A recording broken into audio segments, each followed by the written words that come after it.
अब देखिए, जेल में बंद हैं अब्बास नवंबर से संभवतः।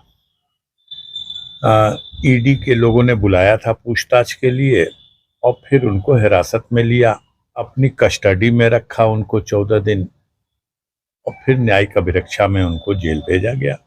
नैनी जेल में फिर आनन फानन में प्रशासन, जेल प्रशासन और शासन ने ये फैसला लिया कि उनको नैनी जेल में रखना ठीक नहीं है, चित्रकूट की जेल में ले जाके रख दिया गया।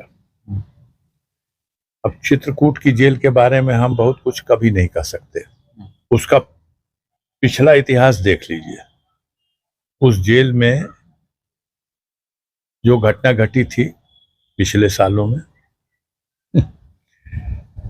कई बंदी जेल में बताया यह गया कि एक बंदी था जिसने 2 बंदियों की हत्या कर दी और फिर उस बंदी की पुलिस से मुठभेड़ हुई तो पुलिस ने उसको मार डाला। क्या व्यवस्था है और कितना चाक चौबंद व्यवस्था है, बयान तो रोज आता है। आप बताइए, क्या जेल में कोई व्यक्ति बंद है तो उसका परिजन भी उससे मिलने नहीं जा सकता? कोरोना काल में तो बंद कर दिया गया था।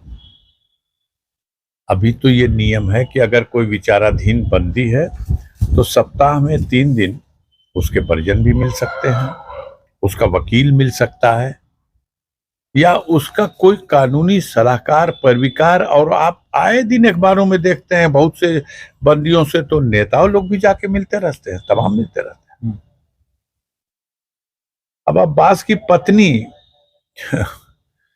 अपने 1 साल से के बच्चे के साथ वहां मिलने गई। एक उनके जो बच्चों को खिलाती उलाती है एक सहायिका भी थी साथ, और शुक्रवार का दिन था और मुलाकात, और शुक्रवार के समय से पहले ही वो वापस आकर के अपना जो जुमे के दिन की नमाज इबादत का था उसके लिए।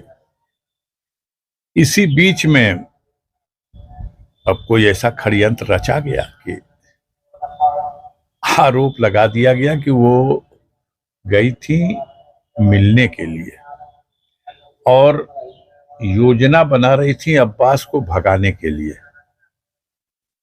और उनकी मंशा ये थी कि वो जो अब्बास के खिलाफ गवाह होंगे किन्हीं मुकदमों में या जो अधिकारी उनके खिलाफ जांच कर रहे होंगे उन सबको धमकाया जाएगा, उनको नुकसान पहुंचाया जाएगा और ये भी कि उनको भगा लिया जाएगा जेल से। ये सारी योजना, ये कैसे पता चला? तो वो कहते हैं कि खुद उस महिला ने ही बयान में कहा है कि हम यहाँ ये करने आए हैं। अब आप बताइए, आप जो चाहे लिख दो उसके मुंह से बयान, लेकिन ये हकीकत तो है नहीं। हकीकत तो बस ये है कि इससे एक ऐसी दहशत बन जाए कि कोई तो मिलने नहीं है जा रहा, परिवार की में पत्नी और बच्चे भी, भाई भी, सगे संबंधी रिश्तेदार भी न जाए। आप ये आरोप लगा रहे हैं कि आप कह रहे हैं कि ऐसी घटनाक्रम के जरिए ये करने की कोशिश की जा रही है कि कोई मिलने न जाए। आखिर मंतव्य क्या हो सकता है? आखिर नहीं मिलने देने में क्या किसी की रुचि हो सकती है? डर है। ये पूरी डबल इंजन की सरकार डरी हुई है और ये आम लोग जानते हैं, जनता के लोग जानते हैं। अब्बास मऊ की सीट से चुनाव लड़ा और जीत गया। लहर तो थी योगी जी की, भारतीय जनता पार्टी की, कैसे जीत गया? तो वो पराजय पच नहीं पा रही। आगे डर है, फिर लोकसभा का चुनाव होने जा रहा, सपना है कि 80 सीट जीतेंगे, डर सता रहा घोसी कैसे जीतेंगे, डर सता रहा गाजीपुर कैसे जीतेंगे।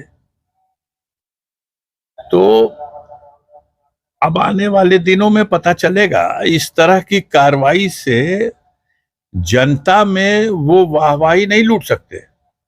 हाँ, उनके भक्त, अंधभक्त जरूर प्रसन्न होंगे कि अब तो देखो ना, अभी तक तो उन्हीं लोगों पे था, अब परिवार की महिलाओं को भी नहीं छोड़ा जाएगा। जगह जमीन, खेत बाग, संपत्ति, फर्जी मुकदमे, ये सब तो सिलसिला चल ही रहा। अब परिवार की महिलाएं भी नहीं बख्शी जाएंगी।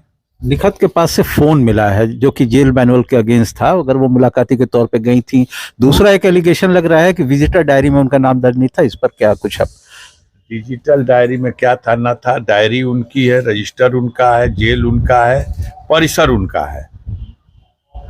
वो मिलने गई है, ये सत्य है। अब कोई महिला है, अगर उसके हाथ में कंगन है, उसके गले में सिकड़ी है, उसके कान में बाली है, आभूषण भी मिला है। कहा आपसे कि उसकी एक सहायिका जो बच्चे को खिलाती है, वो वहीं गेट पर साथ में थी, बच्चा उसकी गोद में था, और इसका जो लेडीज पर्स होता है वो भी उसी लड़की के पास था। वो लड़की अंदर नहीं गई थी मिलने के लिए।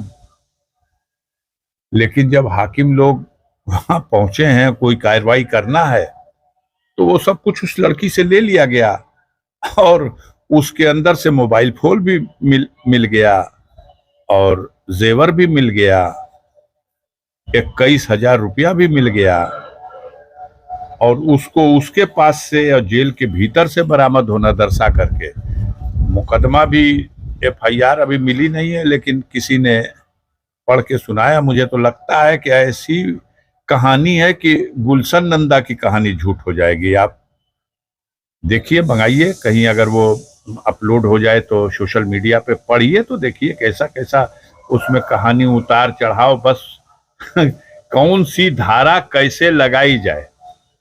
माननीय सर्वोच्च न्यायालय ने स्पष्ट रूप से कहा है कि ऐसे मामलों में जो आरोपी को 7 साल तक की सजा जिस मामलों में होगी, उस मामले में आरोपी को जेल न भेजा जाए, उसको जमानत पर रिहा किया जाए। इस मामले में उसको जेल भेजा गया। इसमें तो और ग्राह्यता का विषय यह है कि वो एक महिला है, उसके पास 1 साल का बच्चा है। कुछ तो नैतिकता जीवित रहनी चाहिए, कानून भी है। अगर आपने आरोप लगा दिया, मनमानी एफआईआर, अब एफआईआर भी जब पुलिस का अफसर ही लिखेगा तो क्या लिखेगा? जिस कहानी को जैसे जैसे उसी में देखिए ना, एक तरफ तो लिखते हैं कि निकहत ने ही ये बता दिया कि अब्बास अपने विरुद्ध जो अधिकारी जांच करेगा या जो गवाही देगा उसको मारने और धमकाने और इसकी योजना बना रहा था। एक तरफ ये भी कि निकहत जहां जांच में सहयोग नहीं कर रही थी, मोबाइल का पासवर्ड नहीं बता रही थी। अरे जब अपनी योजना बता रही थी तो ये भी बताती। जब मोबाइल का पासवर्ड नहीं बता रही थी तो अपनी योजना क्यों आपको बताती? अपने आप में झूठी, सरासर झूठी बकवास कहानी है। मकसद यह है कि एक महिला को जो अपने पति से मिलने के लिए जेल में गई थी, नियमानुसार जेल मैनुअल में सभी को यह अधिकार है। अब डर सता रहा है कि बंद तो कर दिया है ईडी ने, साक्ष्य क्या है उसके खिलाफ?